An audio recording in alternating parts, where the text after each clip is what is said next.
Well, I'm recording anyway. Same, don't show off. All right. Are you recording as well? Always. Skills. Well, I'm recording. You're recording. Are you recording, Michael? I'm recording the audio, yeah. Wonderful. Should we do a podcast then?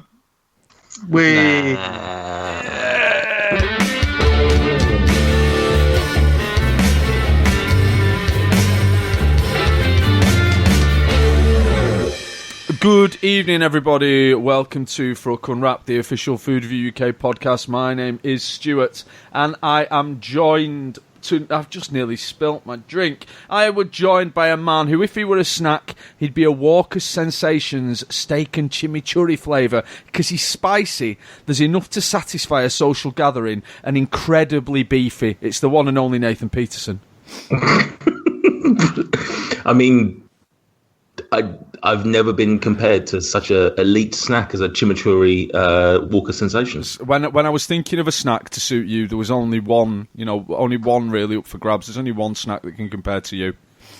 In the immortal words of Sinead O'Connor in the song composed by Prince, Walker's steak and chimichurri flavour crisps compares to you. I think that's what she was trying to say. It's a bit wordy. Yeah. I don't feel that one would have made much of a hit. No, but it's the meaning's the same, isn't it? Also joining us tonight were a man who, if he were a snack, he'd be an out-of-date packet of pickled onion Space Raiders, cheap, nobody wants them, and often found on the floor in the stockroom of a corner shop. It's Michael Jamieson.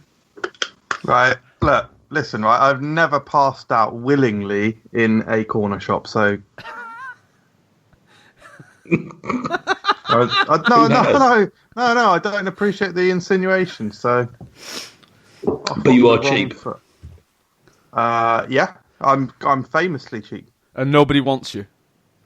Good value, some might say. Oh, how are you, Michael? Yeah, I'm good, thank you. How are you? I'm very well. I'm suffering with my hay fever again today, but I'm going to try and not let it get me down. Very high levels the last few days, mate. Yes, it's been very, very polleny. Very polleny. Okay, well, joining us tonight, joining the three of us, is a lady. Her first is in biscuit, but never in cake. Her second is found in cook, but not bake. Her third is in nuts, but never in crisps. Her fourth is well used in a big pick and mix. If you've got it, well done. If you failed, don't be sad. It's T to the O-N-I. Toni Ladd. Hello, Toni. Hi. How are you? Good, thank you. How are you? I'm very well.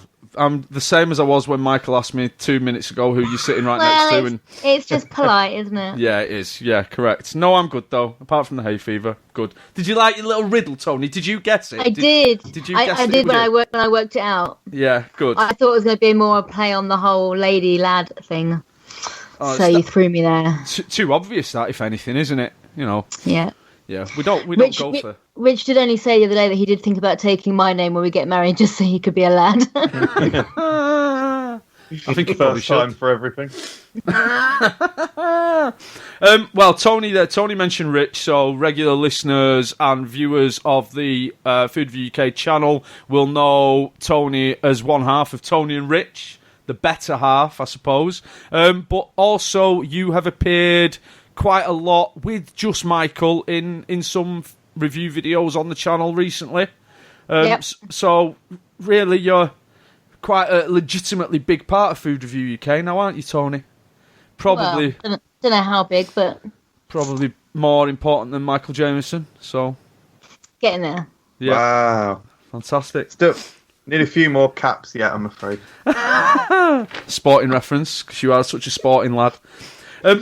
As always, when we've got a guest World on... Cup. This is the last one before the World Cup, isn't it? Well, before the start of it, anyway. Yeah. Who are you looking forward to watching, Michael, in the World Cup? Did your voice go a bit crackly for anyone else? Yeah, it did. Yes. It's Nathan, not me. I'll be supporting England. Looking forward to seeing Leroy Sane, because I think he's going to get some fantastic goal. I've got him as a top goal scorer. I don't know why you're laughing. Backed him quite heavily, actually. Good. £100, which is all of my remaining savings. So yeah, looking forward to that. I think he'll do all right. I've got a sort of security gamble bet on it though. So even if he comes second or third, money back. So no worries. Just spat there. So yeah, looking forward to seeing what he does. What are you guys looking forward to? I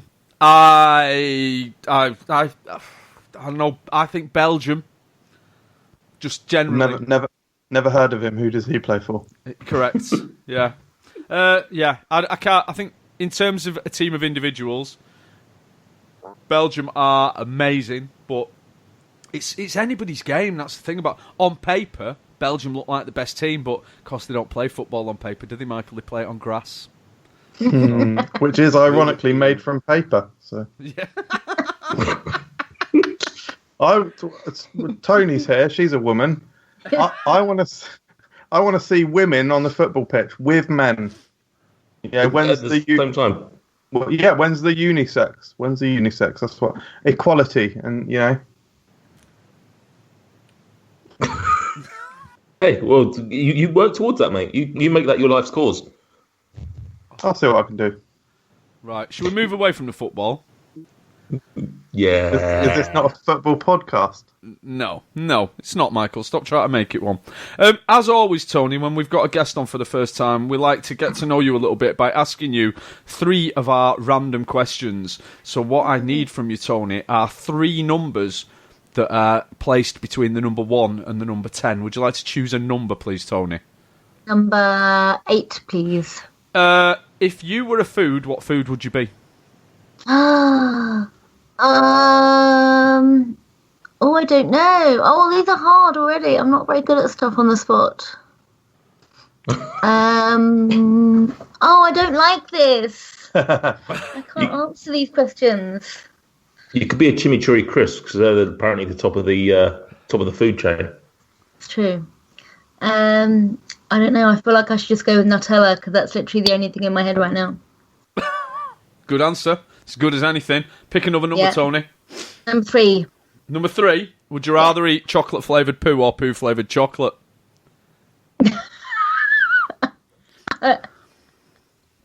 Rich has asked me this before when we played Would You Rather? I mean, there's no real answer for that, is there? Because you're either tasting something that tastes nice but physically is gross, or vice versa.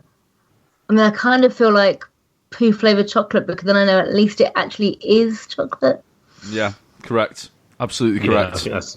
And I mean, who knows what it tastes like because it's mainly the smell that we're familiar with. So, it could be delicious. It could actually be better than chocolate. Exactly. The final number, please, Toni. It's not. It's not. Number 1, please. Number 1. Do you have any weird food quirks? Do I have any weird food quirks? Probably, but I can't think of any. Make one up. She has to have me eat all her food and then me regurgitate it onto her plate for her. Like a baby bird. Yeah. I'm just trying to think of weird stuff that I probably do that Rich will moan about. Probably that I don't season my food enough. Probably something boring like that. Whenever I cook, Rich is like, oh, I'll just carry on here now, shall I? Rich is nodding. I don't know. I feel like I'm being really boring now. I can't think of anything funny and quirky. That's fine. Not I everyone. feel like I needed these questions beforehand so I could prep good answers. And then they wouldn't be random questions, would they, Toni? No, but I would have a better answer. It'd be more entertaining. Oh, well, no, I'm happy with your answers, Toni. Thank you very much. I feel like we've very much got to know you much more now. We've got to know the person behind the food reviewer. Right. With Toni's joined us tonight to discuss snacks and snacking, and I think we should all get our brains warmed up and put MJ and Nate on the spot a bit with a lovely bit of Quivia to start us off. Are you ready for some Quivia? Always, but make sure you put the sounder in this time, mate. Yeah, I'll put the sounder in. Yes. You forgot last time, didn't you? Yeah, I did. Yeah. But I bet you remember when it's your turn. Yeah, I probably will. Yeah. Yeah. The editing on this podcast will be much better than the editing I do when you host. Quivia, yeah, it's Quivia time to play Quivia. Quivia, yeah, it's Quivia time to play some Quivia. It's like a cross between some trivia and a quiz and a such extends apart the two of those two aforementioned words. Quivia, yeah, it's Quivia time to play some Quivia. Quivia, yeah, it's Quivia time to play some Quivia. Right. Yeah. Quivia's going to be a bit different tonight. Instead of me asking questions and you giving me individual answers and keeping score that way, I'm going to ask you a whole series of questions. The answers to each of these questions are numbers. You need to keep track of the numbers as we go along and manipulate them through a series of simple mathematical problems. I did tell you it would do you well to have a calculator handy for this. Which I have. So hopefully you've got a calculator. A piece of paper and a pencil might might come in handy as well if you've got one handy. It's very, very simple. And whoever has got the number that's closest... Tony's just held up a greetings card. Whoever has got the number closest to my total at the end of the procedure will be the winner of Quivia this week. Michael is going to write on a Spider-Man comic. Vintage, rare. Amazing fantasy number 15. Yeah, I wish. Right, are you ready? So, dead straightforward. I will tell you a clue to a numerical figure, and then I'll tell you what you need to do. Okay, so the first thing that you need to estimate is the advertised weight in grams of a packet of the aforementioned Walker's Sensations steak and chimichurri. So what weight? Individual. This is a sharing bag. A sharing bag. Yes. A standard large Sensations bag. The type that perhaps you might get for £1 if they were on offer in the supermarket, but normally might be £1.70, alongside other such brands as Kettle Chips and perhaps Pipers. So how much do you think is the weight of that bag of Sensation steak and chimichurri? Okay. Now, you've got that first number. What I want you to do is multiply that by the number of penguins in a standard penguin multi-pack. Wow. Jesus. A standard penguin multi-pack. Correct. Can I just say for the record, this is amazing. I'm already We're multiplying by in that, love yeah? with this quiz. Yeah, so you're multiplying the steak and chimichurri by the number of penguins in a standard penguin multi-pack. We'll go through all the answers afterwards. Don't worry, children. Okay. I want you to take the total that you so far have. It's just every step we're doing it along the way. There's no bod mass or anything involved here. We're just doing it step by step. Okay. The number that you've got so far, you're going to divide that by, okay, the number of flavours of Walker's crisps in the regular classic range which have salt or salted in the name. Jesus. And the source for this is the Walker's website classic range, okay? So the number of classic Walker's flavours that have the word salt or the word salted in their name. In their title? Yeah, in their title, yeah. For example, cheese and onion. That doesn't have salt in. So Exactly, you so- failed. Well, you failed. Yeah. You failed your own quiz. Yeah. Um, So you're So what are we you're dividing Dividing by by? that. Dividing by the number of salty Walkers. oh, God. All Walkers are a bit salty, though, aren't they? Yeah, but it Hey. has salt or salted in the title. Okay, what you're going to do now is a nice simple sum. You're going to add the number of calories in a standard 45-gram bar of dairy milk. Add, did you say? Add the number of calories in a... Stop cheating, Tony! Don't... What is that? That's me. Oh. That's me thinking, how many fucking calories are there in a dairy milk? Wait, sorry, which size bar of dairy milk? It's a 45-gram bar. How many calories are in a 45-gram bar? Fucking hell, I have no idea about nutritional information. If only you still put it in the corner of your videos, like in those first few that you did. Correct. That seems too low. I'm going to up that, I think. Okay. Now, because we've just done a plus, now we're going to do a minus. Okay. The grams of fat in a 30-gram serving of KP dry roasted peanuts. Say that again, for Christ's sake. So, What? minus the grams of fat in a 30-gram serving of KP dry roasted peanuts. Total, yeah, not saturated or anything like that. That's The the total amount of fat. The total amount of fat in 30 grams of KP dry roasted. Well, I don't even want to know the answer to that because that would be quite depressing. Yeah, it's a 30-gram serving. There's 42 grams of fat. Minus that one, was it? Yeah, you're going to minus the fat. Yeah. Remove the fat. Okay, you ready? We're going to do a final multiply. Get ready. Oi, stop Googling, Tony lad. Are you my calculator? Oh, okay. All right. All right, okay. So the total that you've got so far, you're going to multiply this by the number of classes of banana laid out in the commercial regulation of the EC number 2257/94 of the 16th of September 1994, laying down quality standards for bananas, sometimes referred to in the media as the bendy banana law. What? I don't even... We're multiplying by what? the number of classes of banana that were laid out in an EC commission for banana standards in 1994. So in 1994, me and Nate will remember this, there was an EC law that said that bananas weren't allowed to be bendy. It was known as the bendy banana law, and as part of this commission regulation, they laid out three quality... I've just given you the answer. Yeah, so multiply by 3. Brilliant. I was gonna say so like 6, so that was Oh, brilliant. Yeah, got it. Spider anything. So This long is doing easy. this. This is easy. So long rehearsing and preparing this and finding the clues, and then I can't just ruin it.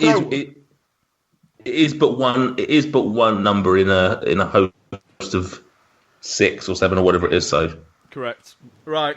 Can I have your final totals, please, before we go through the individual guesstimates and ting? Nathan Peterson, what's your total? 4,317. Wow. Okay, Tony Ladd, what's your total? 2,844. Michael Jameson. 3,349.5. Sweet. Right. Okay. The advertisement. Sorry. A fraction's funny to you, Nate. Yeah, I work in finance, so anything numerical is funny to me. Well, okay, fair enough. Right. The advertised weight of in grams of a packet of aforementioned steak and chimichurri. Does anyone want to have a guess? 100 grams. 170. Peterson. Oh, I went 300. Well, it's only 150, so Tony was much closer there. Okay, number of penguins in a standard penguin multi-pack. 8. Peters, 8? 8. Yeah, I think it's 8 as well, but I put 7. It is 8. Okay, so the running total so far should have been 1,200. The number of flavours of Walker's Crisps which have salt or salted in the name, what are we saying? Surely just 2. Yeah. Yeah, Salt and Shake is in the Walker's Classic range. Oh, bastard! Is it fuck? Well, according to the Walker's... on my quote here, source, the Walker's website Classics range page, Salt and Shake is on there. I'm sorry about that, because I actually thought of that, and I thought it wasn't in the Classics. That's why I thought you were so specific about Classics range. I thought you were supposed to know about food, UK food. Hang on. Are we saying there's a Walker's Salt and Shake out there? Yeah. Because I've only ever seen like they bought it out. They bought them out. Smith's, yeah. Smith's Salt and Shake is now Walker's branded, yeah. Yeah, about 6 years ago. Yeah. Oh, sorry, do I not know about food? Okay, so the current total should be 400. The number of calories in a I standard think I'm dairy well milk, off. 45... Oh, Nate, you're so far off. The number of calories in a standard 45-gram dairy milk? 430. I can't remember what I said. I think I put 280. I put 250. Well, it's 240, so Nate was pretty close with that for once. Grams of fat in 30 grams of dry roasted peanuts? 13.5. So close, mate. 11. 12. Oh, it's 14. MJ was very close indeed.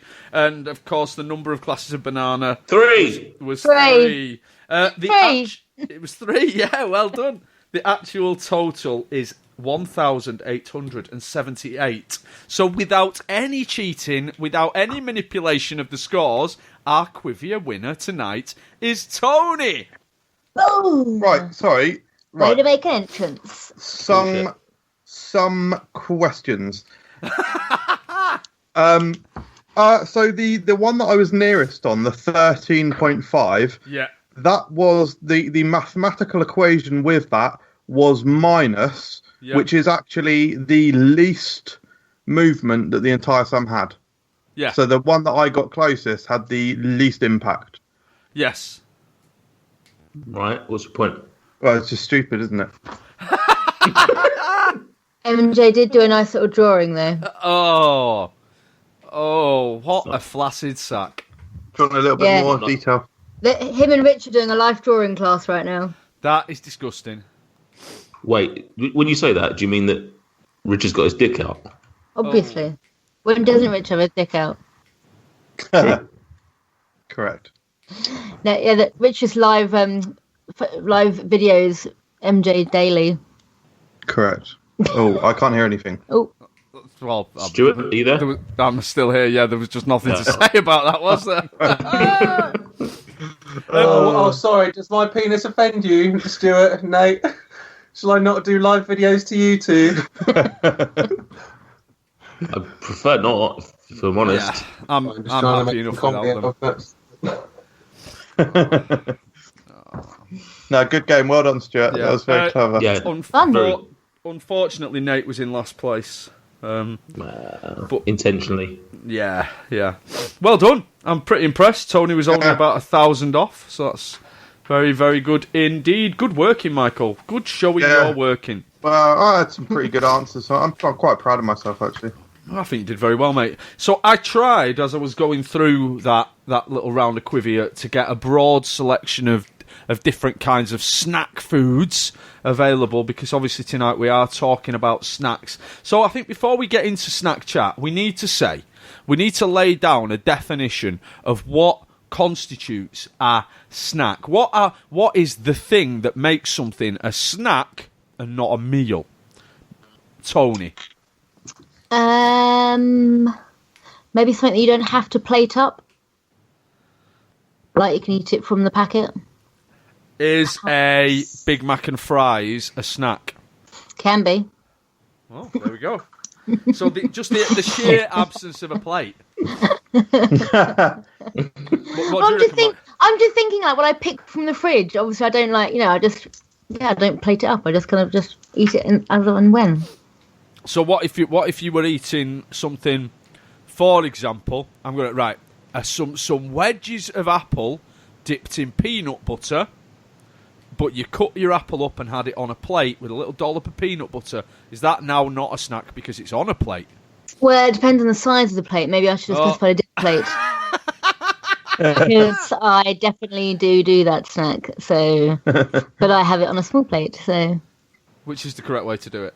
It's my snacking plate. There you go. So a snack is a snack when it's not eaten when it's eaten without a plate or eaten on a dedicated snacking plate. Yeah.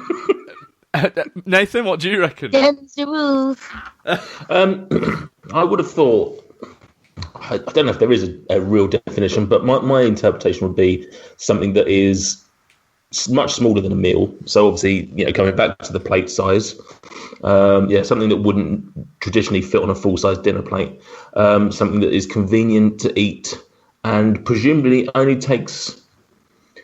more often than not, only takes a few mouthfuls to devour, because I appreciate you could say crisps takes quite a few, but more often than not, they're quite a quick, convenient not meal. I was going to say there's a convenient snack, but that's what we're trying to define. But yeah, I would say speed and convenience would be the two key items for me. Not the crockery. Michael Jameson. Okay, so I'm going to set the record straight. Like the band Reef in 1997. Correct. Great reference to a musical song. Forget these chumps and their sort of calculations for what constitutes a snack. It's very, very simple. A snack, factors that determine whether something is a snack. There's 5. Okay. Temperature, quantity, speed, quality, and number and size. Any of them. 6. That's fine. Any combination of those could indicate what a snack. A snack will generally be cold. It doesn't have to be though. A snack will generally be small. Doesn't have to be though. There we go. Often out of packet, but not always. So what you're saying is a snack could be anything. Yes. So it could be any size, any temperature, any speed, any number. Absolutely. It could be literally anything. That's correct, but it will usually be a combination of those things. So coming back to what I said, Big Mac and fries could be constituted as a snack. I would say it could, but I would say that really is a meal. It's available with a drink as a value meal. But only if you order it as a meal. With a drink, correct. Big Mac and fries are a snack. It's when you order the drink it becomes a meal. Yeah, unquestionably that is true. I think also timing. I don't know if that was one of your things, but timing would also go into that because if you were to have what you would think of as a sweet snack within 10 minutes of finishing your dinner.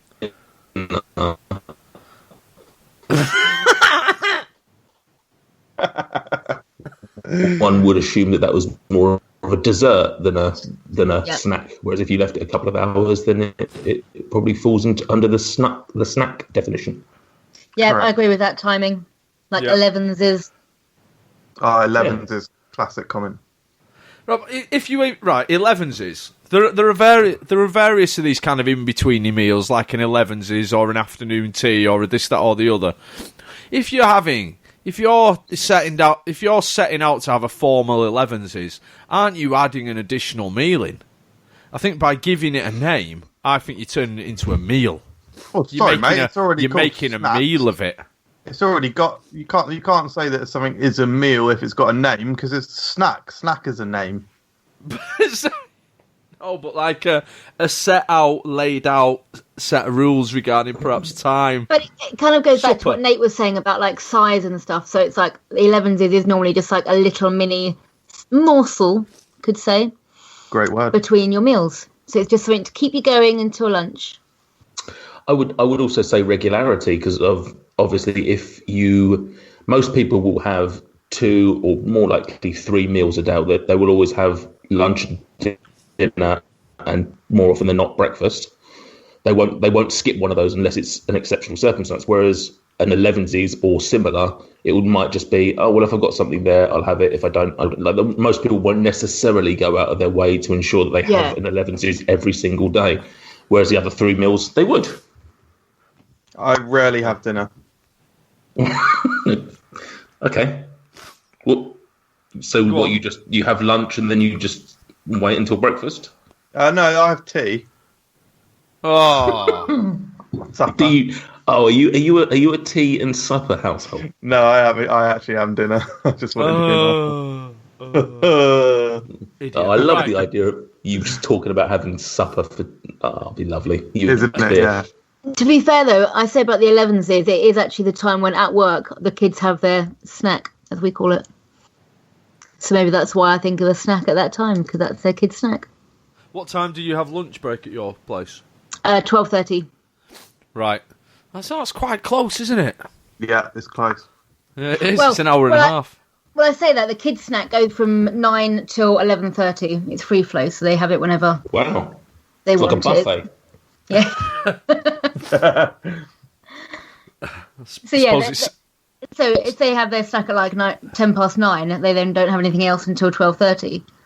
But we stop it at 11:30, so they're not So they're hungry for lunch. They're not stuffed. Very good.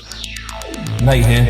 If you're like me and have a dangerous amount of disposable income that you can't be trusted with, why not head on over to patreon.com and give some of it to your favourite food review channel and podcast provider. And while you're there, why not give us some money? Way!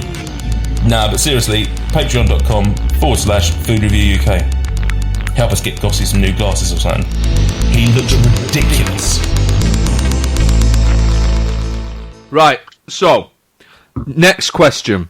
What are your favourite go-to snacks? And I want you to think about here, it's already been mentioned briefly, time of day considerations. So, for example, one of my favourite go-to snacks is a simple salted pretzel. Wow. Like a supermarket own brand for preference. You've mentioned it. I have, yeah. But only in the kind of, in the evening, in the supper. When I'm in a supper frame of mind, a little bowl of salted pretzels, perhaps while I'm watching an episode of a box set, or an enjoyable film, or perhaps even a factual documentary about a subject which I'm interested in. What are your... I wouldn't want a pretzel for my 11s. No. So what would your favourite go-to snacks be, including time of day considerations? Toni, as our guest, you may go first.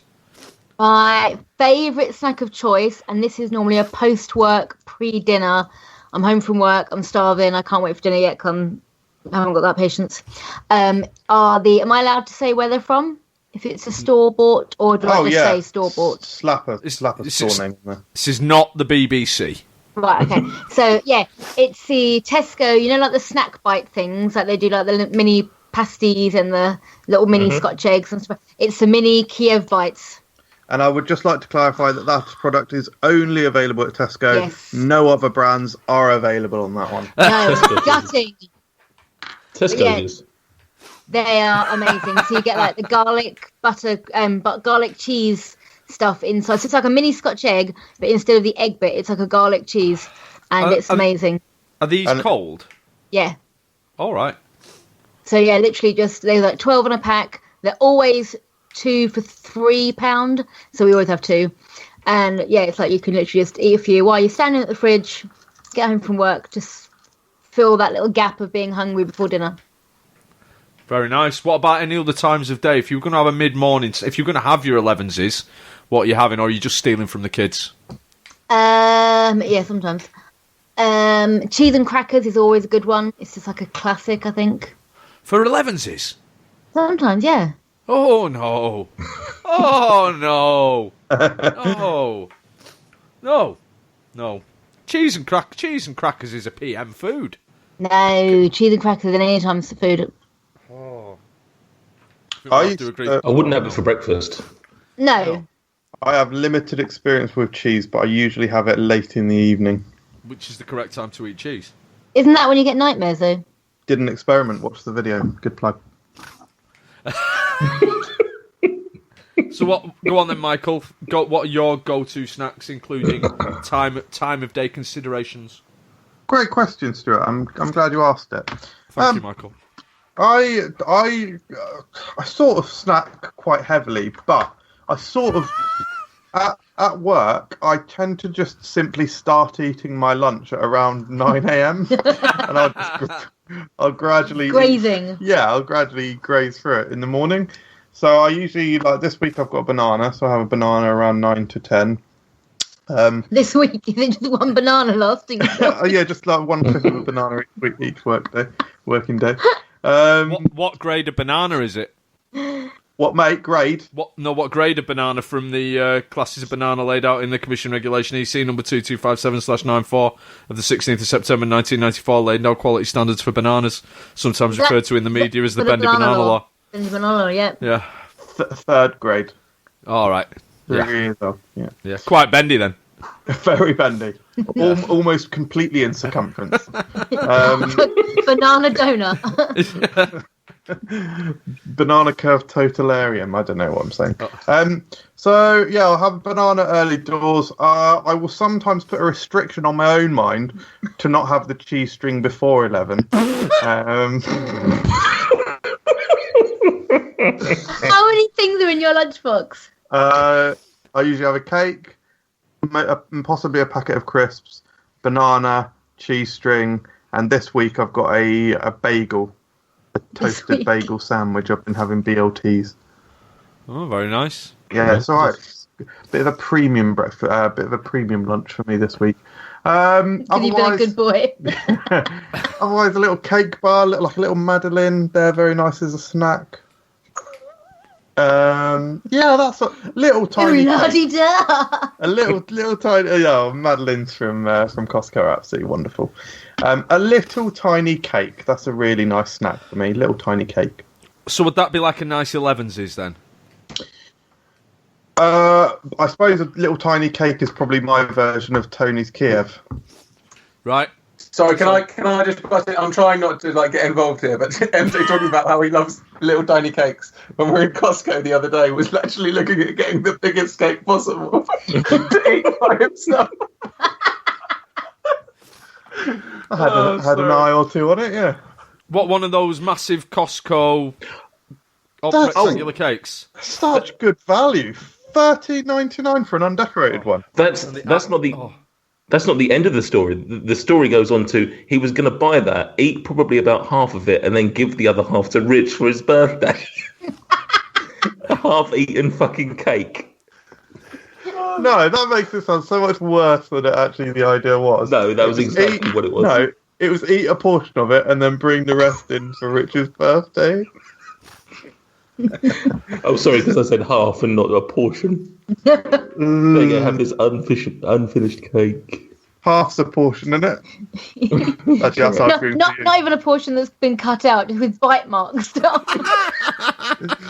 Happy birthday, Clairmate style, just a handprint in the middle. For anyone who hasn't seen that, that's a video on the michaeljamiesoncomedy channel.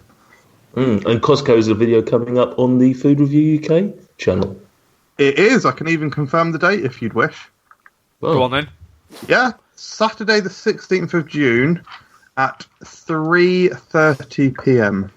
Oh, wow. Keep an eye out for that, guys. Keep an eye out for that, guys. Yep, keep an eye out for that, guys. Keep an eye out for that, guys. Keep an eye out for that, guys. Right, Nathan Peterson, let's get back on track. What are your favourite go-to snacks, including time of day considerations? Great question, Stuart. Glad you asked. References. Yeah. I actually don't think I do too much snacking outside of the regulation meal times. During the working days, I do tend to have 11s most days, and it will tend to be some sort of fruit. Usually, probably more often apples, but every now and again I'll throw in a cheeky banana, grade 2.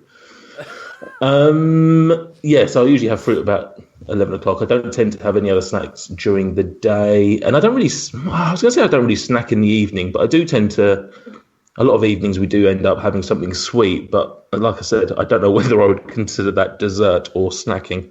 But generally speaking, it will probably be more often than not some sort of chocolate, whatever's on offer, whatever, variety I fancy that time. I don't have a necessary go-to, but whatever chocolate is knocking around in the cupboards. And then the weekend, if I ever do snack, it's more likely to be some sort of crisps. Again, mix it up. Sometimes it's barbecue kettle chips. Sometimes it's Walker's spicy mix-ups. Sometimes it's onion rings. What are Walker's spicy mix-ups? They are the brand that they brought out probably about 3 years ago, maybe. And it consists of Doritos, French fries, Monster Munch, I've seen those. and What's-Its, all spicy flavors. Oh. And One big bag. They are tremendous. I love the combination of textures as well as the differing spicy flavors that they incorporate within the one bag. I don't believe I'd enjoy that product. Oh, don't worry, I'm not going to force you to eat one, mate. Good. Right, wonderful. Are there any other honourable mentions for snacks that people would like to bring up? A bit of cake in the evening sometimes. A nice little cheeky little, coffee cake or walnut cake or something like that. But Dunking a biscuit and a cup of tea. Oh. See, that's what I think. Biscuits are in 11s. Biscuits are made Yeah. for 11s. Oh. No. What? Biscuits are an evening treat. No. No. Oh, No. Biscuits are a work treat. yeah, biscuits. I've just realised actually, biscuits is probably my main work snack. There's always biscuits, especially in my new area where I work now. Biscuits fucking everywhere. They're biscuit obsessed. We were complaining earlier that we didn't have any rich teas at work, and that's a classic biscuit for a cup of tea. None of this digestive malarkey. I want a rich tea. Oh. No rich tea. I think that in the evenings I don't enjoy a sweet snack because often I might have a glass of beer in an evening, and a sweet snack doesn't go well with a glass of beer, whereas a savoury snack like a crisp or a nut or a salted pretzel is perfect. So for me, is that post dinner? yeah, very much so. So it depends. Often we eat dinner, as you know. Often we eat dinner quite late. So if I've eaten dinner late, I'm not going to have a snack. But if we eat dinner at about 5, when it gets to about 9:30, I might be ready for a little savoury nibble. But very rarely a sweet thing in the evening. I would say dinner is my last savoury of the night. It's very rare that I'll eat something savoury after dinner. Yeah, that's true. Actually, I'm with you on that. I normally fancy something sweet. Yeah. One thing that I've forgotten actually that I have quite often is better like dried fruit chips, like banana chips, but I have to buy these special ones from online because usually they're not certified for quality. So I buy these special ones that are certified by the Commission Regulation EC number 2257 of 94 of 16th of September 1994, laying down quality standards for bananas, a European Union regulation specifying classification standards for bananas, which took effect on the 1st of January 1995. It was replaced by Commission Implementing Regulation EU number 1333 2011 of 19th of December 2011, laying down marketing standards for bananas, rules on the verification of compliance with those marketing standards and requirements for notifications in the banana sector, with effect as of 9th of January 2012, sometimes referred to in the media as the bendy banana law. Well done, mate. Stuart, can that be the podcast title? Oh, tell you what I do like. If I'm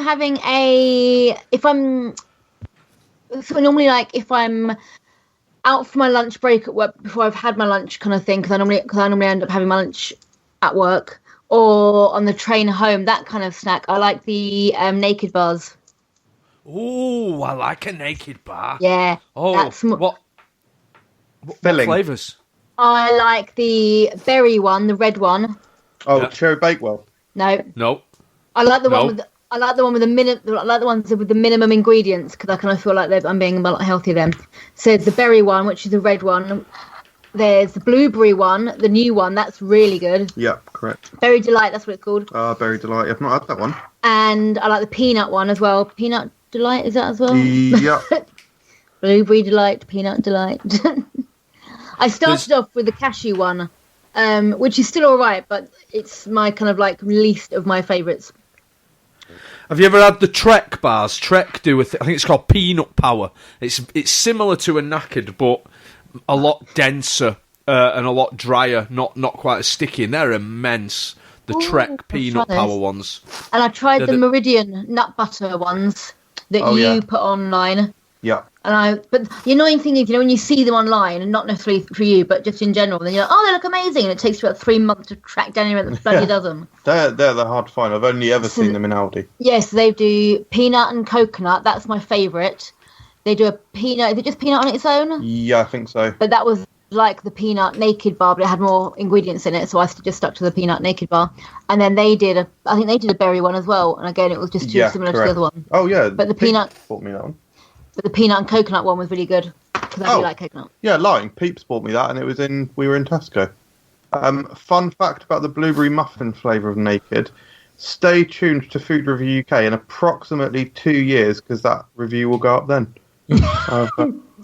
Put it. Brand new flavour, guys. Have you got a exact date for that one? It will be about. I'm not joking. It will be about 2 years. Because I've actually put. Every so often, I'll put 1 or 2 videos into the folder for best before and just edit them in a couple of years. Ah. I am like Nate. I am more of a sweet person in the evening. I was going to say, Stuart, you said about time of day. Does seasons affect this? Because I was just thinking, obviously, at the moment in the summer, I would throw in a cheeky ice lolly or something like that in between meals if it's particularly hot and I want something sweet, or an ice pop. Absolutely. Well, but do you think does it affect it? Does time of year affect it? It does for me. I mean, sweet Christ! I had a round trees fruit pastel lolly the other day, and I certainly would have had that. It was around 2 p.m. I certainly wouldn't have had that at that time in the winter. That's an absurd comment. Are there any winter snacks then that you would have? Super snack. No, I am joking. I'm not sure it works the other way around. There are more kind of winter desserts. I suppose. What about having an elaborate hot chocolate, which becomes, even though it's a drink, it kind of becomes a snack, doesn't it? And that's very much a wintry thing, isn't it? An elaborate hot chocolate. Absolutely. Yeah. What about a soup or a broth? Would that fall under a snack? Like a cup of soup or a hot bovril. Broth. What, you idiot? What are you, a Conservative voter? For many years of my life, yes, I was. Thanks for asking. Wow, fuming. Picked up some dirty habits you need to get rid of then. No, all political parties welcome, just none of the racist ones. My mother once told my brother that she would kick him out of home if he ever voted for anybody but the Conservative Party. So I was brought up very much a Tory, I'm afraid. Wearing blue right now, actually. In fact, so are Toni and Michael. It's like being at the Tory party conference. Whereas Stuart's wearing something from the KKK. He took his hood off because it was muffling the microphone. Are those two things different? Ooh. Political. So satire. I don't know. Wait. Anyway, let's get away from politics before we. Back to snacking. Obviously, at the moment, I am heavily testing cookies as well. So yes, bloody cookies. that's actually, people really. I got a little bit political on a video the other day, and people hated it, didn't they? They did. They do. They always do. Well, you keep till I die. Oh, joking. No, snacks, love them. Great taste. Yeah, lots of salt. Kind of mentioned it a little bit there. Toni brought it up. I want you to think of what's your opinions on snacking. The seesaw of snacks, where in the middle is a nice balance, and on one side there are the healthy snacks, and on the other side are the snacks that would constitute a treat. Where are you on the seesaw of snacking, Toni? I tend to find I start off my day literally, speaking of like seesawing, literally does just go downhill. Like I start off breakfast really good, those kind of snacks then, like naked bar. Can I just say seesaws go up and down, or ideally balanced? Well, it's a heavy seesaw. Oh, okay, that's fine then. That's how I am at the end of the day. I get heavier as the day goes on. So yeah, I start off the day right. So that's when I'd be having, like fruit, like Nate said, like an apple or a banana, naked bar. And then, when I get in, it's more than like kind of like the mini Kiev bites, Nutella on a spoon. I think there is a sense of urgency and need when you get home from work. Like, well, fuck, what the hell am I going to have? And there is only cakes. Yeah, it's just quick. But that thing when you come home from work and you're hungry and dinner might only take 10 minutes, but it's like, but I need something now. Yeah, correct. So that's when it's normally junk food. I'm trying to get into the habit of like having like the vegetable crudités or whatever you call them in the fridge for stuff like that. But no, Nutella on a spoon's always going to win in the evening. What about you, Nathan Peterson? I tend to snack. I don't know. I probably eat out of boredom, for want of a better sort of description. I don't tend to have many cravings. I'll just be sat there and I'll be like, I don't know, it's just habit and boredom eating. So I wouldn't ever call them a treat necessarily, but I guess it probably falls more under that than healthy. Although I do, like I say, have fruit, try and have fruit for my snacking during the week. So probably more often than not, it is a healthier snack, but I don't do it for health reasons, as probably you can tell from looking at me.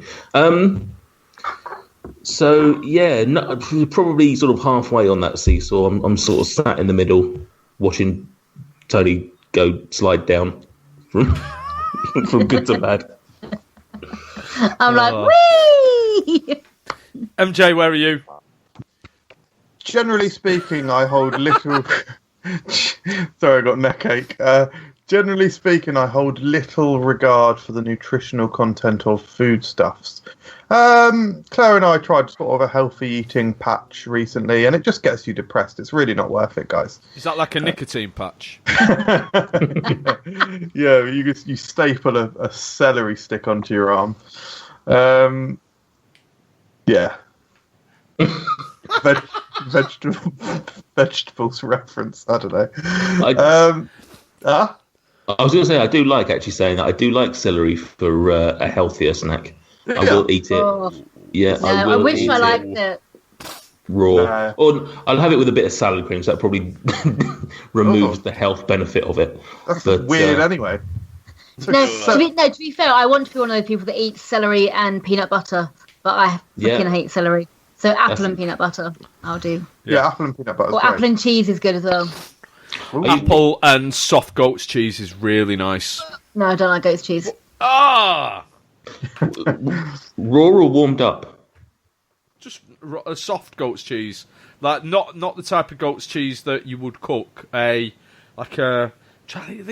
usually called like a Welsh goat's cheese, and it comes in like a small, almost like a log form. Doesn't have a rind. There's no rind. It's very much a soft cheese. I don't mind goat's cheese, but it has to be warmed up. I don't mind a warm goat's cheese, but uncooked, nah.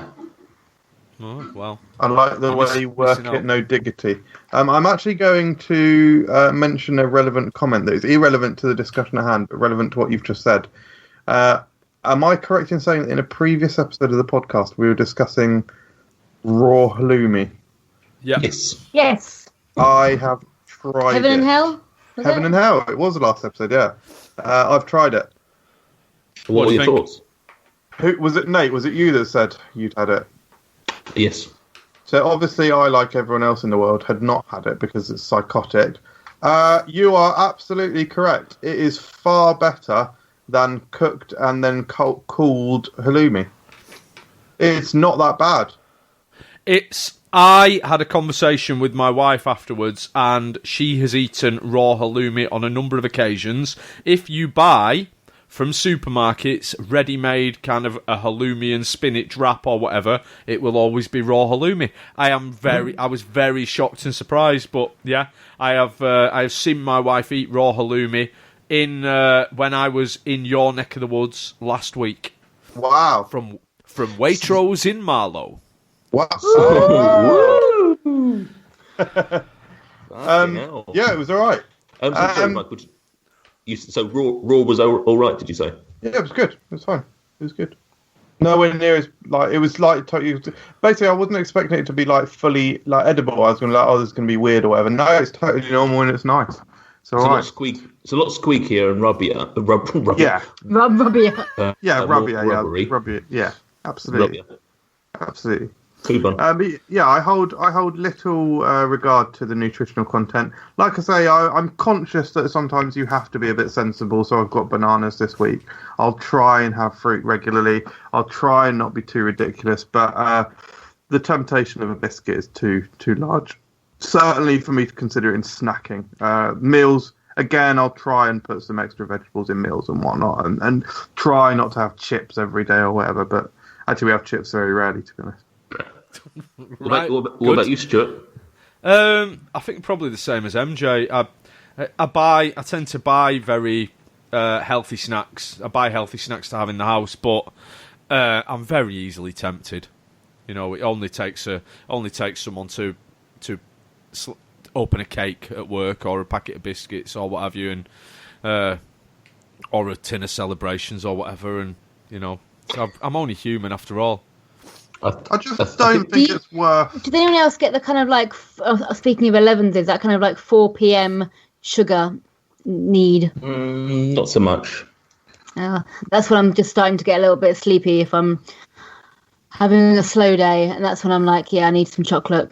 Yeah, I'll usually get hungry when I get home if I've not had a very big lunch, but This isn't hunger, rare. this is I just need perking up. Oh, no.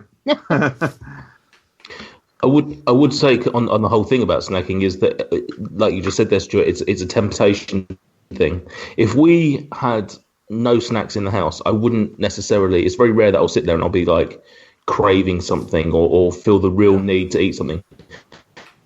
But on the flip side, if I know we've got a load of shit in the drawer that we can eat, that's when I'm like, right now I want to eat something. It's definitely a mental thing. I'm a mental thing. Cool. I'd say the same. I mean, every now and again, I'll be sitting there, I'll be like, oh god, I wish we had some crisps or something. And we may or may not go out and try and grab some, but it's very rare. You know, it tends to just be, if it's there, if it's not there, I can live without it.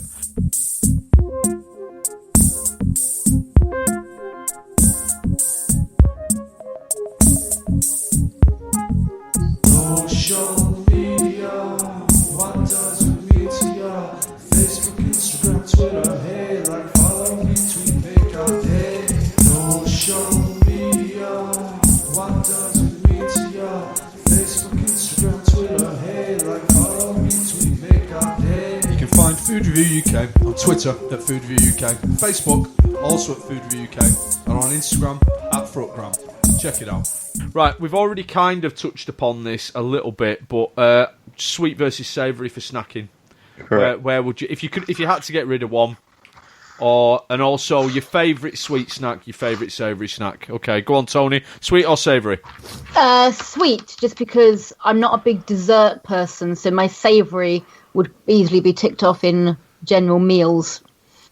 And if you were choosing one sweet snack? Is chocolate too broad? Nope, that's fine. Chocolate and one savoury snack? The Kiev Bites. Kiev Bites. Yeah. MJ, sweet or saves? Sweets. Yeah. Choose one sweet snack to have forever. Biscuits. Savoury snack? Nuts. Right, nice. Oh, I'll tell you what, I really like those coated nuts, particularly a spicy one. Oh. Yeah. Claire dusted off a packet of them last night, actually. Dormans. Yeah, I've never had the Dormans ones. Are they quite a premium brand? There's some that so. we actually got them in a video that will be on the channel soon. There's a website called, I think it's pubsupper.co.uk, I think. It's a premium pub snack subscription service. So it had things like pork. Well, it had a lot of pork scratchings, nuts, all that kind of thing in there. Cool. Sorry, if I can just go back, it's saying like subscription services. Does anyone ever use Graze? Or has anyone ever used Graze? Yes, have used to also. No, I bought their products. Yeah, you can just buy them individually now, can't you? But I've never subscribed. I must have had 100 of those little, trial offers, but I've never been tempted to do it. Used to love Graze. Yeah, we used to do it at work, but then we actually found out then that we were snacking more than we normally did. So we kind of bought them so you don't eat a bad snack. But then we were like, well, actually, we're not really having snacks like that anyway. So we were just eating more than we usually were. Yeah. Some of the stuff's delicious. Oh yeah. Very inventive. Yeah. I did try, a friend of mine had like a dark chocolate discs with nuts and berries and things, and it was really, really nice. It was, the kind of snack that would cost you a lot of money to put together, but was absolutely delicious. And I mean, it's only broadly speaking healthy, isn't it? But it's the healthier side of a delicious snack. Yeah, it's the variety as well. I think that's the thing. Yeah. When I was doing it, people were pointing out how expensive it was. I don't know what they are now, but I'm sure it's something like $3.50 a box. And you wouldn't spend £3.50 necessarily on one day or a couple of days worth of snacking. And it's much cheaper to go out there and buy, a big bag of raisins or nuts or whatever, a fruit and nut mix, whatever sort of comparable things, and spread that out. But it's the variety. It's not knowing what's coming. It's trying new things. I used to love the Graze box. But it's just, and it's like anything, isn't it? You're paying for the convenience. You're paying for it to just be delivered through your letterbox. Yeah. And you're like, oh, look, boom, what shall I eat? And I remember my sister used to subscribe entered, you can like tick off or cross certain things that you've tried, so that it does become more personalised, which was quite cool. Yeah, I'd like to shout out the Memphis barbecue pistachio nuts. Are they Dormans or is No, that a it's brand? Grace. All right, cool. Right, Peterson, sweet or savoury? It's really tough actually because I normally crave savoury more than I crave sweet. But I think, like Tony said, you get a lot of savoury through your meals anyway. So I guess I probably would end up keeping sweet so that then you've got that as a variety. In terms of what would I have of each? Sweet, I probably would, I'd be broad and say something like chocolate, because there's a lot more of that I would like, and I can have a lot more varieties of it. For savoury, it's quite tough, actually. I don't want to be boring and say crisps. So I'm going to go for something that I absolutely fucking adore, even though I don't have it that regularly. Ricotta stuffed chilies. Wow, Fucking love them. Jesus. They are delightful. Bloody hell. Living the high life, aren't you? Says the man who's been to Waitrose in Marlow. Brilliant. Okay, final little question. I want you to imagine that you're on a road trip, or you're going on a long journey, perhaps on a train. Perhaps you might even be boarding an aeroplane, and you're not sure what foods are going to be available to you. You can take some snacks for the journey, or perhaps you're in a car or on a coach trip, and you're going to stop at a service station. What snacks might you hope to pick up from the service station? So I want your road trip travelling snacks, including service station consideration. Tony, I was going to call you Sophie then. I don't know why, Tony. I think the trouble with I love service station snacking. It's just buying a picnic for the car that you're going to devour in the next 10 minutes. And I kind of feel there's a quote online we saw recently that was said, like, it doesn't matter how old you are, when you're at a service station, you will shop like a 7-year-old that's just been given £100. Yeah. So, it's kind of like, let's get some of these. We don't normally have these, but hey, sod it, we're going in the car on a journey. We might get hungry in the next 10 minutes. There might be traffic. We don't know how long we'll be stuck like this. Let's just get everything. So, I love service station snacking. What are your road trip or travel snacks of choice? I don't have crisps very often, so I'd often get crisps, but I'm quite boring with my crisps. Like, it would just be something like Walker's Ready Salted, Quavers I like. Just because I don't tend to have crisps very often. Chocolate, but I like those like the Cadbury, like the share bags. So like the mini boost. I had the mini picnic the other day, just coming home from work, just because I was like, hey, why not? I wanted to try them. So I kind of find that service station road trip food for me is kind of like sharing stuff. So like the passenger will be like opening the bag, offer it round to whether it's a driver or if you've got like several people in the car. It kind of becomes the sociable snacking thing. Yeah. Communal snacking. Yeah. Yeah. Yes. But you, Mudge? If I will occasionally get a service station sausage roll. It might be a Ginsters or a Ginsters. What, like just out of the fridge? A cold, pre-packaged sausage roll? Absolutely. Oh. It's a very occasional thing. It's very occasional. But typically... Is it Ginsters or Ginsters? I don't know. I think I say Ginsters. I think you're wrong. Yeah. Fair enough. Put it to the listeners. What is it, guys? Do you know what? Is it just for Jerry or Guff for Goat? I think I've only ever said it on... I think I've only Can you tell I work with phonics? I think I've only ever said it on this podcast, because it's not like I'm stood in the shop and I'm like, ooh, a lovely Ginsters sausage roll. Well, you could be like, oi, Claire, do you want to get in on this Ginsters action? I knew she's not interested in that. She's not interested in a sausage roll, let me tell you that. Joke. She bloody loves a jumbo sausage roll. Why? Shame she can't. Shame she will never have anything more than a cocktail sausage roll. No. insinuations that I have a small penis aside. I think, to be honest, I rarely get a snack for a journey, but it does happen. It probably would happen certainly if we go to Brighton. We'll usually get a snack for the journey. It'll be a bag of sweets. It'll be a sharing bag of candy. And recently, I actually bought a packet of.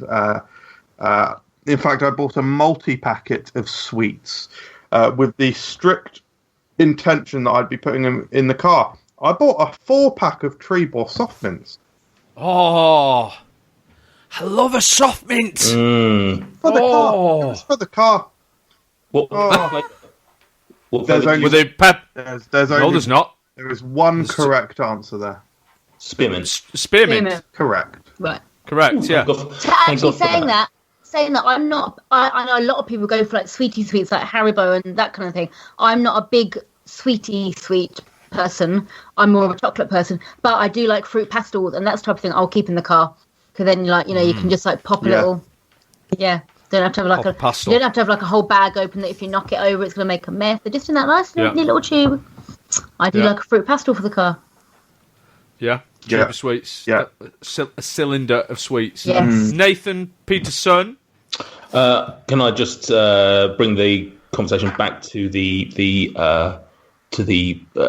manufacturers of baked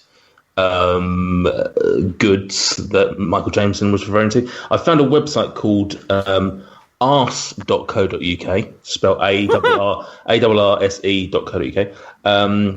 It's a forum where Vertical Gyro has asked the question, when pronouncing ginsters, those fine purveyors of meaty products to fat cunts, is it a soft G as in gin or a hard G as in gamble?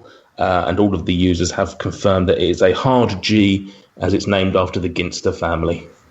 So There we go. there you go. There you go, Michael.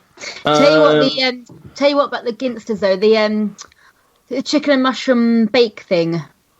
That used to be a bit of a drunk snack for me. Oh. Like walking home from a night out when like nothing was open. Before like McDonald's were like going 24 hours a day. That was kind of like walk past on a service station on the way home for a night out. Ginsters. I used to like their, I think it was their chicken tikka bake or something like that, or Indian chicken. That was nice. Travel snacks. Service station, I don't know. It's been a while since I've been to one to know what I would have done, but normally I think tend to combine it with a meal time. So we'll try and stop off for lunch and have something to eat rather than getting any snacks. But if I was in there, I don't know if I would ever really normally pick up anything to eat. It would probably be something to drink, because you get a bit parched when you're on the road for a while, yeah? Says a man who's driven for 9 months. But as for prepping for travel, if I'm thinking about it and I have the opportunity, I do love trying to pick up a tin of travel sweets. I was talking about these in Rich the other day. It's like an old person thing. Yeah. Thank you, Toni. Cheers. Sorry, no, my reference was Rich didn't know the reference. And I was saying about things like my nan and granddad always had a tin of travel sweets, and Richard didn't even know what I was on about. And then we saw them somewhere, and they were even called travel sweets. So I was like, you know those old sweets again? He's like, no. And then we saw them, I was like, this is what they always had in the car. Yeah. So yeah, when I say old people, I don't mean like, you're old. I just like No, you mean carry them. You mean grandparents? That's how old you mean. Like one of the originals, an old When did you person. become a grandparent, Nate? I don't know. Adelaide's obviously hiding some information from me. You know how Worth the original is an old person sweet. Yeah. No, I get it. You're really just repeating how old I am. Yeah, I love travel sweets. I love boiled sweets in general. So to have the opportunity of having a sweet designed for travel, it's in the title. Perfection. Love a travel sweet. They're not actually appropriate for travel though, because if you're driving, you've got to take the lid off the tin. It's a two-handed job. But they're not appropriate. Where you can stick a tin? Exactly. They used to go in like the middle of compartment, like where that like where the cup holders and stuff are. That's where my nan and granddad used to always have theirs. There used to be a bit there. But realistically, most snacks aren't travel compatible. I mean, even if you get a packet of crisps, you've got to try and open them. So soft mints are travel compatible because you can eat them one-handed because you just squeeze them below and you just just pop it out. Can I ask a very in-depth, specific question about so-called travel sweets? I don't know. It's not so-called. That they are actually called travel sweets. So don't speech marks, mate. Are they the ones where in the centre? Yeah, go on.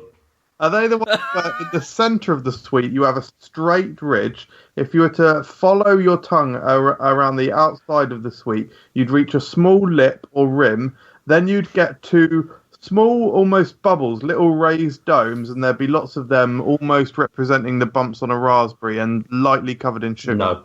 I don't know what you're on about.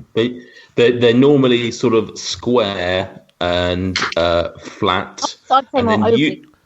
Usually they have sort of slight indentations at the top and bottom, so that it's sort of like inverted domes.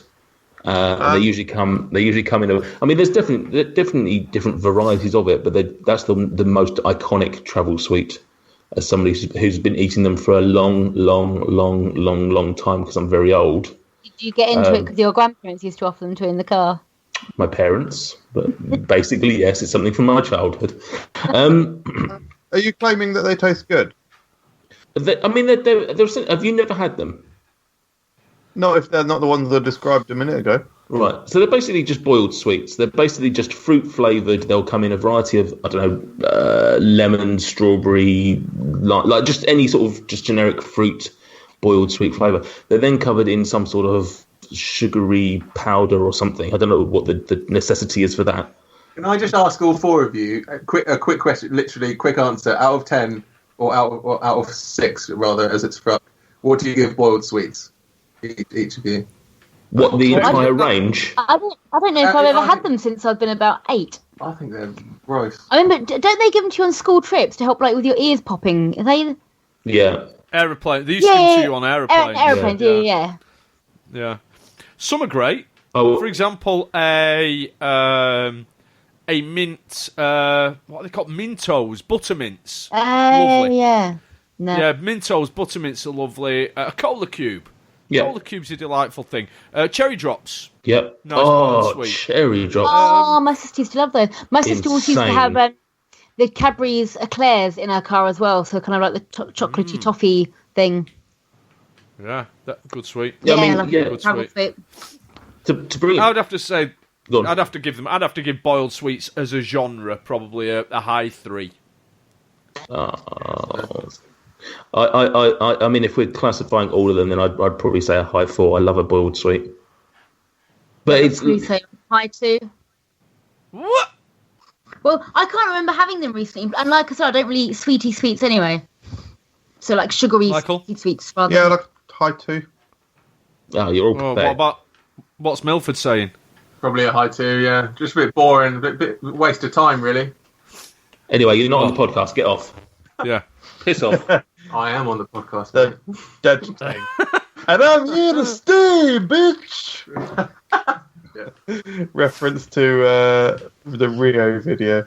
I've just noticed I'm currently the guy on the very far left. Togoto. Anyway, you're on the right actually, Rich. Oh. Yeah, because it's mirrored.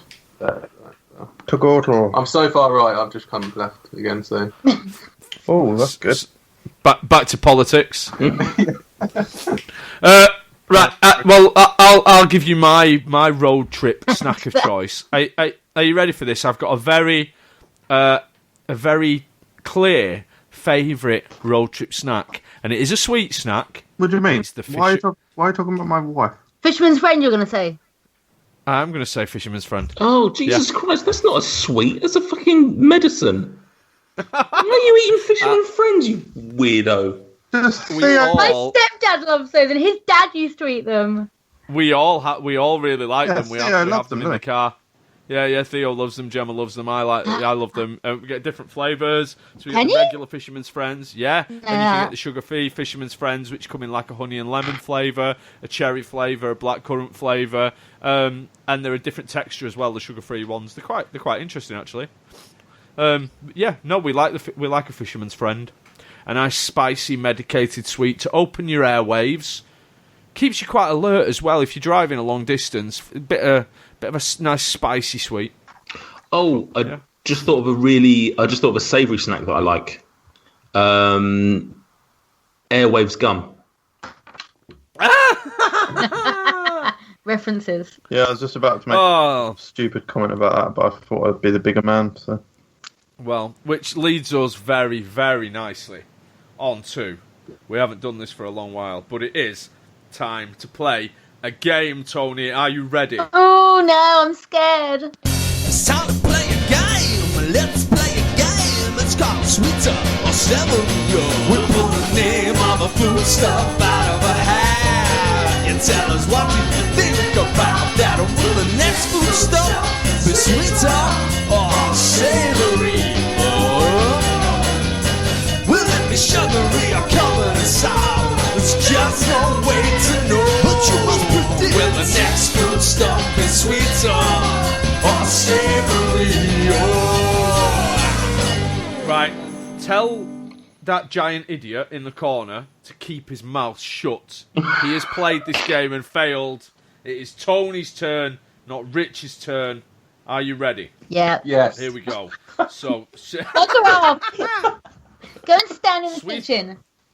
Sweeter or savourier? The first food out of the Northern Flat Cap. The second time that it's been out, Toni, it's a Hawaiian pizza. Will the next food be sweeter or savoury? Oh, I've got to guess. Oh, okay. Sorry, I thought I had to say that you were going to say, the next food is this, and I was to be like, I think it's sweeter or savourier, like the whole airway. Anyway, I'm going to go savourier. Savourier than a Hawaiian pizza. God. Okay, it is tiger bread. yeah. Yeah. Yeah, just about. Yeah. Yeah. Not even just. Yeah. I'd say it's quite definitely. Yeah. Tomato sweeter, pineapple sweeter. Yeah. Bread's quite sweet, though, isn't it? Bread is relatively neutral. However, when you wipe Marmite on bread, it definitively turns more savoury. If it was a different pizza, I'd be like, fair enough. But yeah, Hawaiian, it's surely the sweetest pizza. I would say. Sorry, Okay, what did you say about tiger bread? What is it? It's not Marmite, isn't it? It's some kind of sesame paste. Oh no, It makes it tigery. I think it's Marmite, isn't it? Don't think so. I thought it was just bread with a pattern on it. Yeah, I genuinely didn't realise there was anything else on there particularly. Oh, yeah, thank you. I think it's something to do with sesame. What is the coating on tiger bread? The bread is generally made with sesame oil. However, typically in the UK, it is made with yeast extract. Liar. But hold on, there was a question on Google though about is it Marmite that's used? Correct. Well, all that proves is that someone else that's as stupid as Michael in the world. Is it a Michael Jameson comedy video? Don't know why I'm being rude.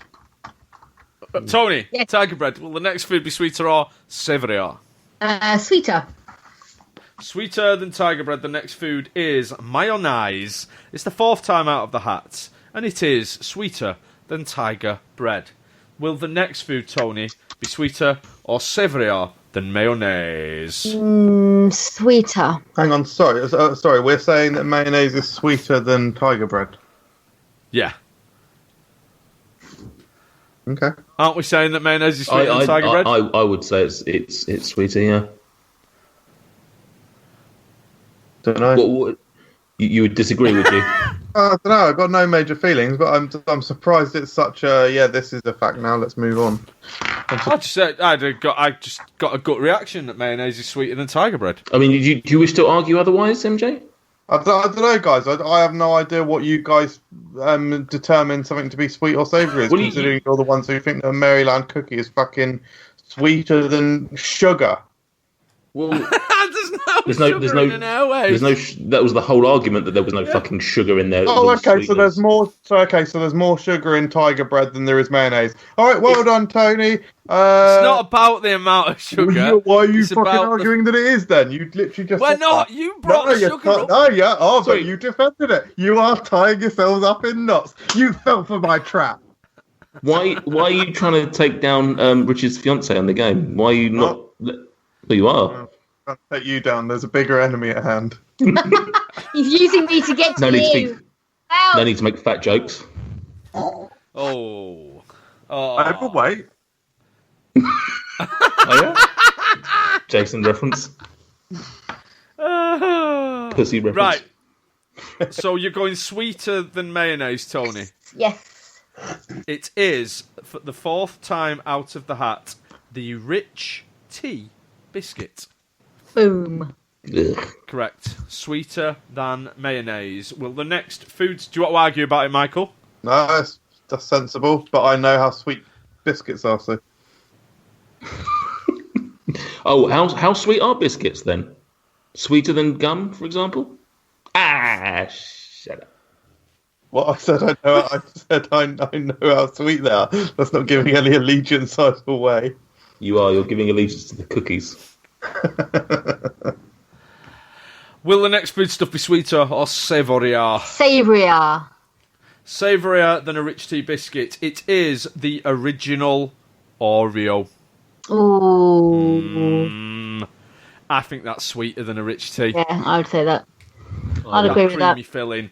The biscuit itself isn't, but I think the overall Yeah. product is. No, I agree with that. Yeah, well, that's not a bad score. That's 5. What did Rich get? Can we remember? About that, wasn't it? I don't know what the dead on, but Infinite if you disregard the I think that travesty. game just got shredded, didn't it? Well, We don't speak about that day, apart from well, the 3 or so times I've mentioned it in the last 5 minutes. and every other Can't episode. put a price on morals, which is what I walked away with that day.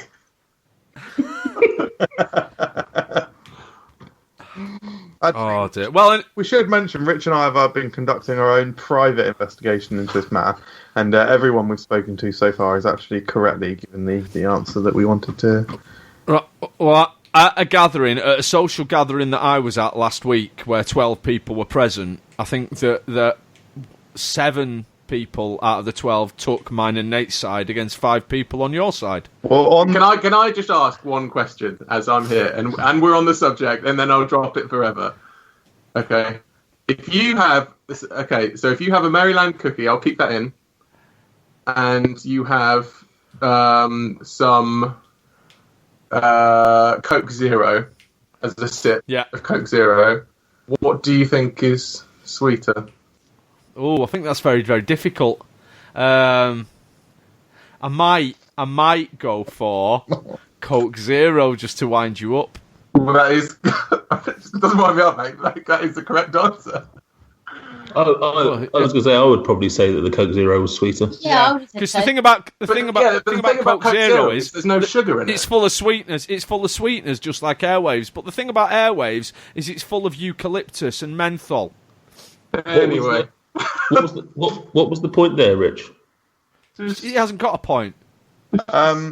When we're at Theme Fest, we didn't say what we thought. We completely took the bias away from it. We asked the other guys, and they were literally both. This is who was it? It was Peeps and Mike.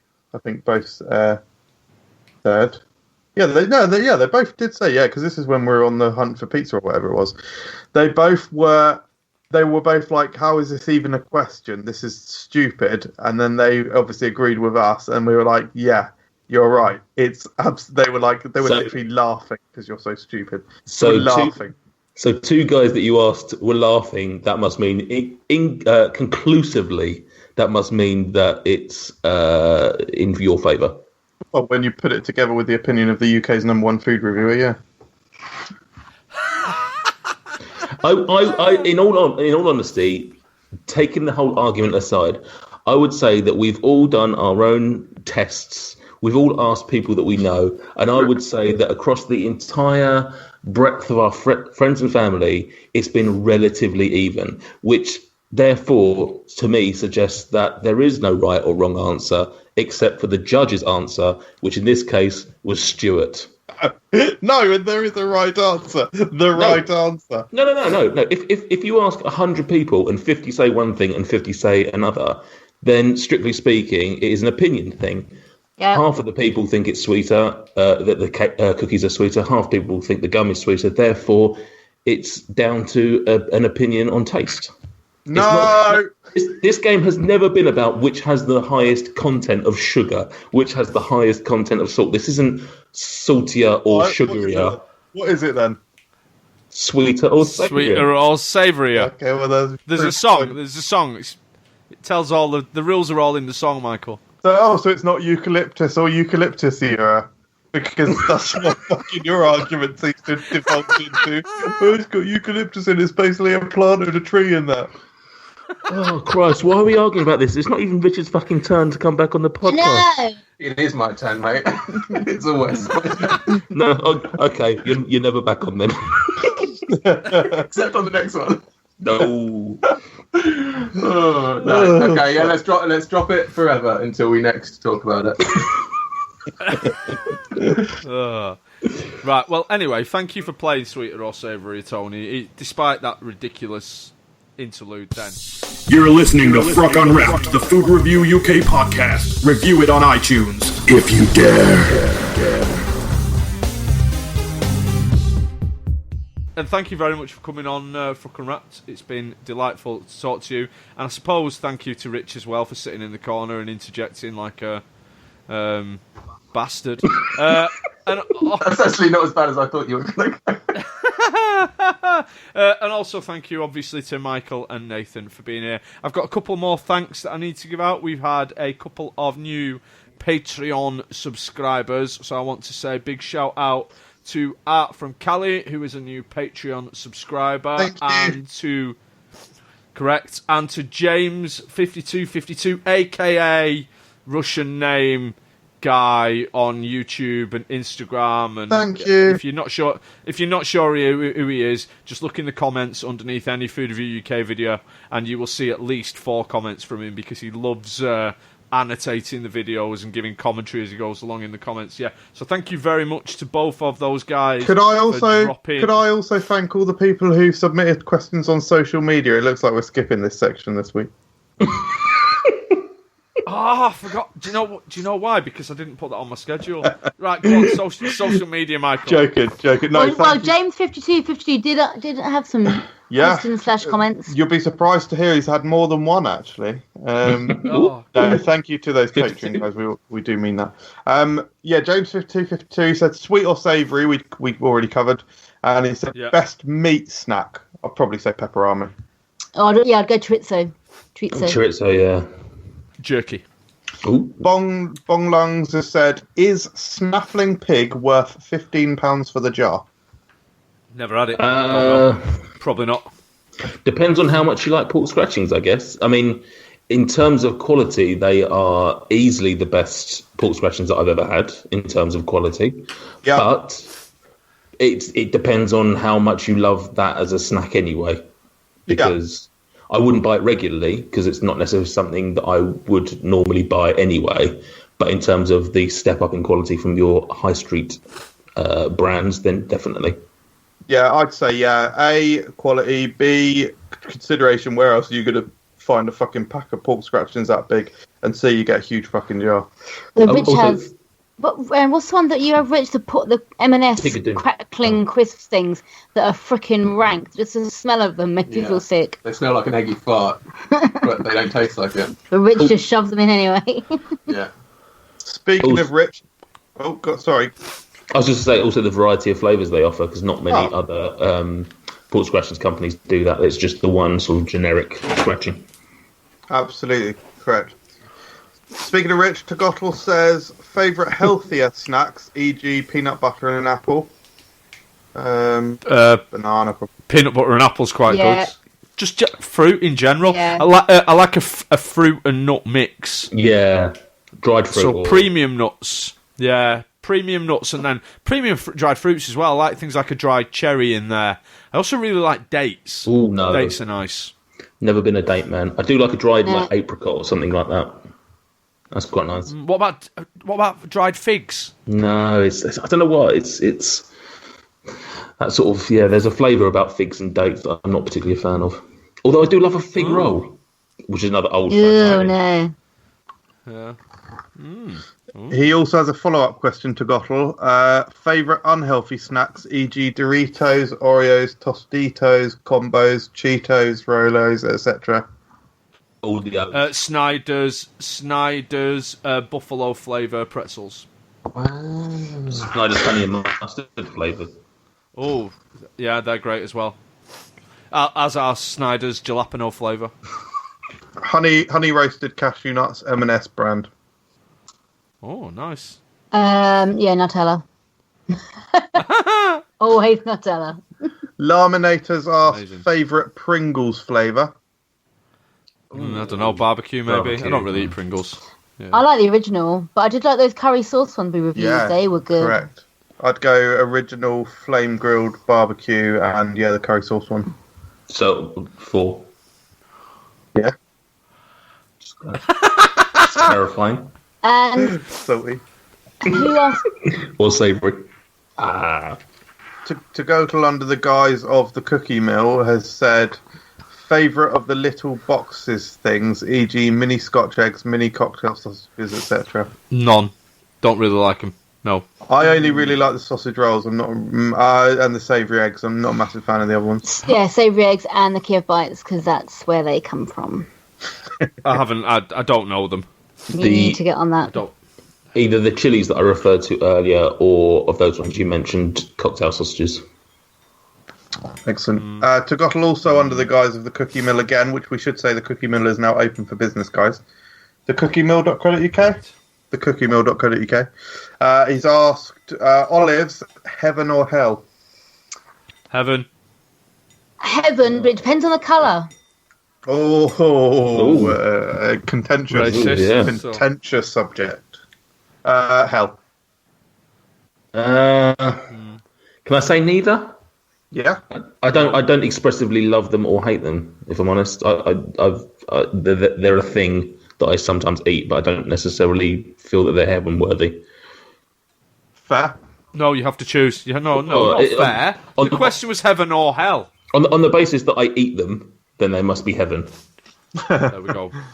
Outvoted Michael. Speaking of olives, Olis Plinsky has said favourite bakery bite-sized snacks, e.g. cookies or donuts. I'm quite a fan of those mini donuts, actually.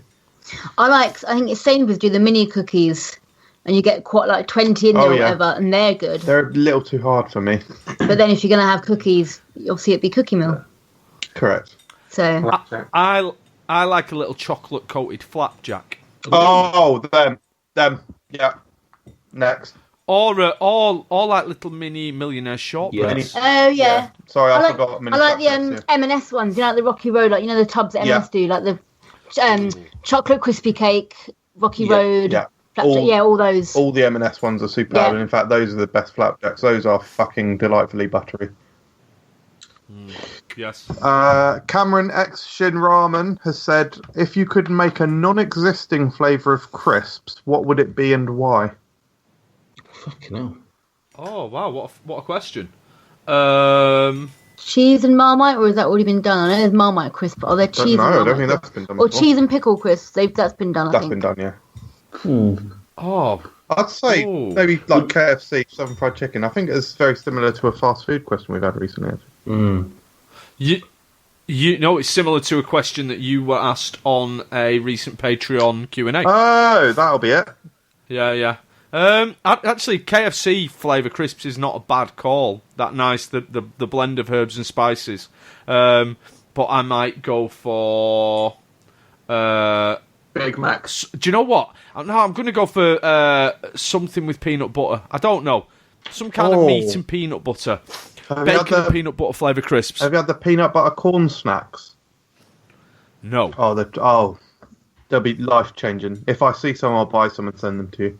Ah, Sweet. Yeah, I'll see. I'll keep an eye out for them. You get them in Lidl, I think. You know how Lidl sort of rotate world foods in every sort of few months? Yeah. You get them in the American one. I'll go with the American one. Yeah, I'll go in there. They're called XXX sort of peanut flips, I think. But I'll keep an eye out down here as well. Right. I've seen them. They are unreally Moorish. Right. Joshua SO2, what is the best cereal? Crunchy nut peanut butter clusters. We had this, didn't we? Didn't we have this on the breakfast episode? Yeah, we did. Yeah, that one. I would probably go. I really like shredded white wheat bite size, which is a bit boring, but I really like it. Wow, that is mental. Yeah. That's how I start my day healthy with my banana. To keep hunger locked up down. That's shreddy, isn't it? I'm actually going to change my mind from something that I might have answered in the past because I've been thinking about it recently. Choco cornflakes. There's actually there's a gluten-free brand online that I've seen that does them, so I might buy some in soon. Not Kellogg's, but so we're going off brand. But Jup Haynix says, best or worst office snacks anyone in your workplace has brought back from holiday? I really dislike the Turkish delight that keeps coming back from. Yeah. I know it's not like. I know it's different to the fries Turkish delight with the rose jelly, whatever it is, and fucking inside it. But it's just no. Bring me back something I like. Stop bringing back this shit. Yeah, I don't like Turkish delight anyway. Any of them. It doesn't. I don't work in an office, so I don't really get the same snacking environment. No. The kids not bring you anything. Here you go, sir. No, they don't. They don't like me. No. Do you not get apples? Do they not? Is that not a thing? I thought kids always leave apples to their teachers. I don't work in the Beano. I always just thought that the entire north was the Beano. Brilliant. Why have you gone so dark, Michael? Because the sun, that sort of massive globe in our sky that moves and sort of we rotate around it, has moved out of sight, thus engaging the process of night time. Don't know if you've ever heard of it. You'll actually, if you glance at your own screen, you'll find that you're also being afflicted by this strange and wondrous...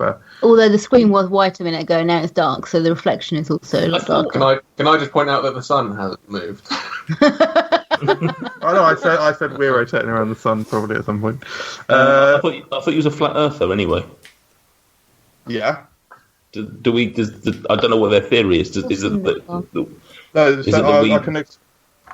can explain what our theory is. So, this is the Earth, or whatever.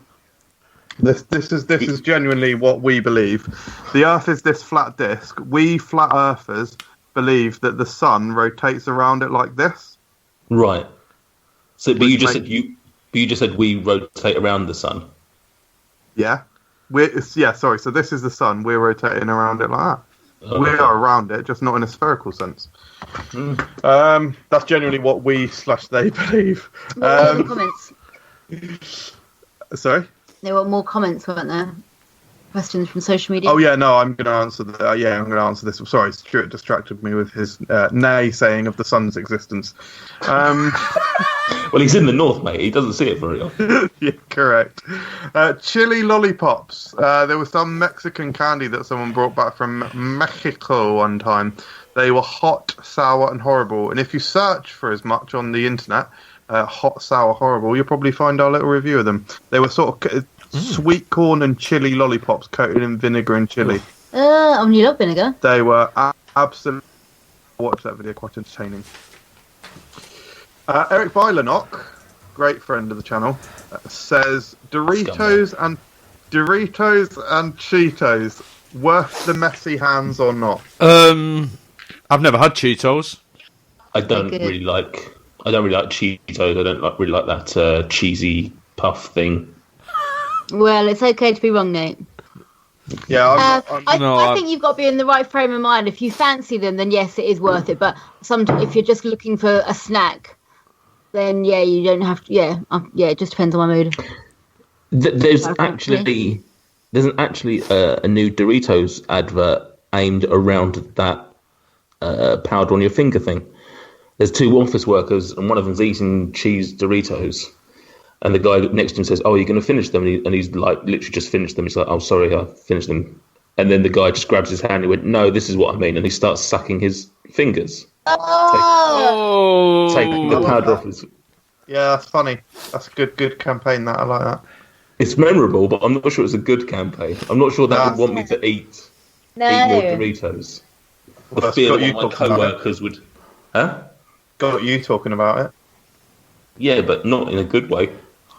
Yeah, I don't agree with that. If it's got you talking about it, it's had an effect. No, not necessarily. Not if I don't want to buy the product anymore. I don't agree with that in a workplace. Sean Millard, or Millard, best late night snack. Mine would be glass of cold milk and Kinder chocolate. You're 99 years old. Well, I would do. I think he's insinuating that Sean is what, about 7? Yeah. No, I like that. I'd have that. I tell you what, actually, I have weirdly been drinking a lot of milk, just having a little sip out the carton the last week or so. I've just been here and there, which is very sort of basic, Oh. very childlike. Straight from the carton. Straight from the. Yeah, I suppose it's a bowl, carton bowl. I know I said carton. Oh. But you don't pour it out into a glass. You just take it straight from No, I there. only want a sip. I'm not some weirdo who just goes around. Oh. But Backwash. No, I closed my. I we fucking put closed food my lip. contamination into hell 2 weeks ago. Yeah, but MJ said that he dries his mouth as dry as possible before sharing any kind of thing with anyone. Correct. Yeah, correct. Again, I'd always go for something sweet before bed, even though I'm about to brush my teeth or whatever. But so yeah, chocolate type things. Don't to just pick at. And last but by no means least, John Hunt said favourite drunk snack. Barney Bears, probably. Got to be Barney, isn't it? See, that's when I think things like McDonald's can be classed as a snack after a night out. Oh yeah, yeah, cheesy chips. Yeah. It's that kind of thing that would normally be a meal, and you've had your 3 meals that day, drunk on a night out, walking home or driving home. Yeah, that's when anything goes. It's normally carbs. Mine's definitely chips, Yeah. cheese, and Barney Bears. Oh my god, Food Review UK fusions. Yeah, Cheesy Bears. cheesy chips and Barney Bear. The next time I get drunk, I will do that. I'll make sure I've got some Barneys in the house. And the other one that I have when I'm come home, which isn't really a snack, but I like to keep those Chicago Town pizzas in the freezer. Oh, the little ones. Yeah, they're good when you're drunk. Or just like late night coming home and you haven't gone past McDonald's or anywhere like that. So that's good. Yeah. Just like a little mini pizza. A little volcano. Again, carby. I like something hot as well when I'm drunk. I need a hot meal. Yeah. Hot carbs. Snack. Yeah, hot carbs. Yeah. Even toast will do me. Yeah, that's true. Oh, dear. Oh. Any more questions from social media? Yeah, that's it. a whole lot, yeah. Oh, right, wicked. Well, thanks for reminding me about that, Michael, because I was very, very lax there, and I'd forgotten to add it to my neatly typed up schedule. There's a lot. So thank you. There's a lot to do, mate. Oh, is there? To be fair, Stuart doesn't do the schedule very often, but thank you, Stuart, for doing this show. We've actually had. That's all right. Actually had a last minute edition Nah, too late. on that, a live one. To Goful, posting as the Cookie Mill, has said, "Do you like having Rich always in the corner?"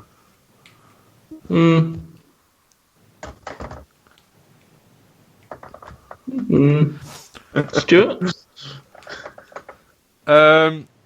Get rid of the word having and just ask me the first 4 words from that quote without the word having. You like Rich? Yes. Always in the corner. No. Oh, thanks. No. You like Rich always in the corner.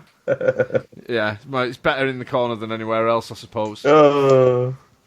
Well, thank you once again, guys. Thank you very much to Toni for coming on. Thanks to Michael and Nathan for being here as always, and thanks to Rich for sitting in the corner and being a nuisance. And thank Thank you very much to everyone for listening. We will be back in 2 weeks when I believe we have another guest. We do. I can't remember who it is. Would you like me to reveal? I know exactly who it is. Is it L? It rhymes with Smogan Smames. Yeah, Smogan Smames. Yeah. Smogan Smames is coming on in 2 weeks' time, so tune in for that. It should be really good. Can I just say, Rich thought it was him? That was hilarious. Well, can I just say, I will be here.